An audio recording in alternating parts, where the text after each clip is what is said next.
បងអើយមកនេះខ្ញុំចង់ប្រាប់បងថាទឹកច្រឡុចឆ្ងាញ់ខ្លាំងទឹកច្រឡុចឆ្ងាញ់ខ្លាំងអញ្ចឹងមិនបាច់ថែមទៀតទេពីព្រោះអីខ្ញុំចូលមកច្រើនហើយចាចាដោយសារតែថារសជាតិទឹកច្រឡុចឆ្ងាញ់ខ្លាំងអញ្ចឹងថ្ងៃនេះក៏នឹកឃ្លានពងមាន់ដុតទៀតហើយចំពោះរសជាតិពងមាន់ដុតរបស់នាងខ្ញុំថ្ងៃនេះគឺដុតឆ្ងាញ់ឈ្ងុយខុសប្លែកពីថ្ងៃមុនដុតពងមាន់នៅក្នុងឆ្នាំងថ្ងៃនេះដុតពងមាន់នៅក្នុងម៉ាស៊ីន air fryer ចាគួបផ្សំមានទឹកច្រឡុចចាទឹកច្រឡុចទៀតហើយគឺរត់មកតែម្ដងទឹកច្រឡុចគួបផ្សំមានទឹកច្រឡុចទឹកទៅហូហើយនឹងទឹកអំបិលម្រេចពីរមុខនេះដាក់បញ្ចូលគ្នាហើយញ៉ាំជាមួយនឹងពងមាន់ដុតរសជាតិពេញបបតែម្ដង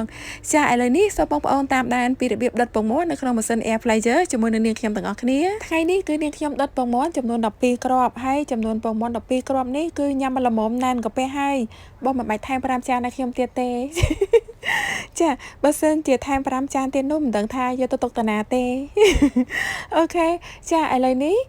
នាងខ្ញុំក៏បន្ថែមគ្រឿងផ្សំចូលទៅក្នុងពងមាន់ចាមានទឹកស្អ៊ីវបន្តិចស្ករបន្តិចម្សៅស៊ុបបន្តិចម្រេចបន្តិចហើយនឹងប៊ីចេងបន្តិចចាដាក់គ្រឿងផ្សំបន្តិចចូលទៅក្នុងពងមាន់ហើយច្របល់ឲ្យបានសព្វបន្ទាប់ពីច្របល់សព្វគ្រឿងផ្សំហើយនាងខ្ញុំមានបន្ថែមស្លឹកខ្ទឹមបន្តិចចូលទៅក្នុងពងមាន់ចាបន្ទាប់ពីដាក់ស្លឹកខ្ទឹមចូលទៅរៀបរាល់ច្របល់ឲ្យបានសព្វឥឡូវនេះគឺរៀបចំចាក់ពងមាន់ចូលទៅក្នុងម៉ាស៊ីនប៉ុន្តែមិនមែនចាក់ចូលទៅក្នុងម៉ាស៊ីន air fryer ផ្ទាល់ទេបងប្អូនចានាងខ្ញុំមានទ្រាប់កូនកញ្ច្រៃឫស្សីបន្តមកទៀតក៏ទ្រាប់ជាមួយនឹងกระดาษសម្រាប់ដុតសាច់ហើយក៏លាបប៊ឺនៅលើกระดาษហ្នឹងហើយចាក់ពងមាន់ចូលទៅរុញចូលម៉ាស៊ីនតែម្ដង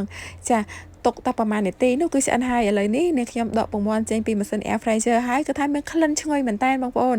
ក្លិនឈ្ងុយប្លែកខុសពីដិតនៅក្នុងឆ្នាំងហើយបន្ទាប់ពីដុតពងមាន់ឆ្អិនហើយក៏មករៀបចំទឹកច្រឡុចពីរមុខចាមានទឹកតៅហ៊ូហើយនឹងទឹកច្រឡុចអំបិលម្រេច